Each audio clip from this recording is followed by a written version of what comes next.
Welcome back to Warriors Weekly. Now, Tim Roye's Journal. Now, the NBA officials have been revamped in terms of their structure. What's the most important thing you think will come of that?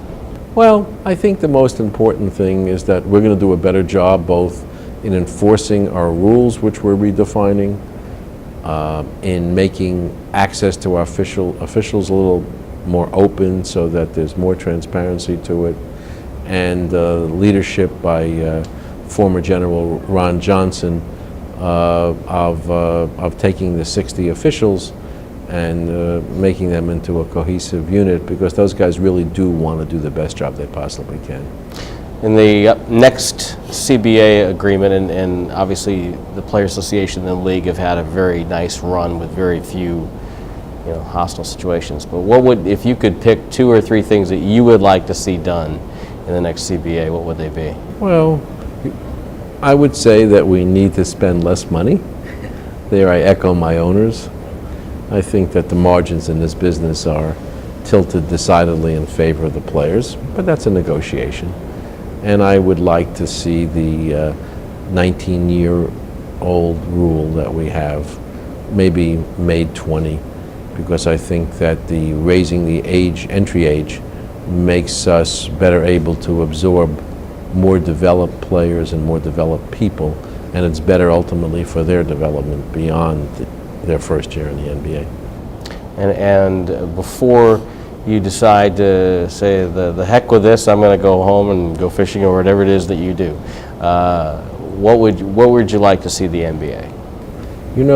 Just successful. I don't believe in too much in long-term planning. I think you sort of set a general course. I'd like to see the international continue to grow as more and more people get an appreciation for our game.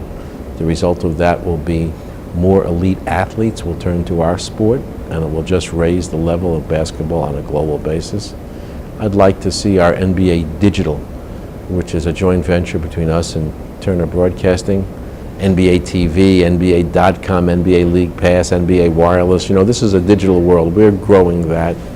And I'd like to see the WNBA, heading into its 13th year, continue to grow, because that gives us a unique opportunity to talk to young women and not so young women, which sets our sport aside from others. So we've got a really good opportunity taken together with the Development League, the NBA Development League, which really is producing some good talents. We've got a lot of work to do, and we just keep getting more and more. Well, I have to tell you a story before we go, and that is that when the Warriors went to the Great Wall, there was a lady who identified herself as being from Mongolia, and she knew the NBA, and she also knew our presidential election. I don't know if that speaks of... No way. That should come as no surprise. It's Menk Batir, yes, who played in the NBA, is from Mongolia. They're big fans. Coca-Cola has a bottling plant just opened up in Ulaanbaatar, the capital of Mongolia. So we're out there, and the beauty of the internet, everybody knows about our players. So we got millions and millions of fans, and I do mean hundreds of millions of fans when you're talking about China. I appreciate the conversation. Thank you. All right.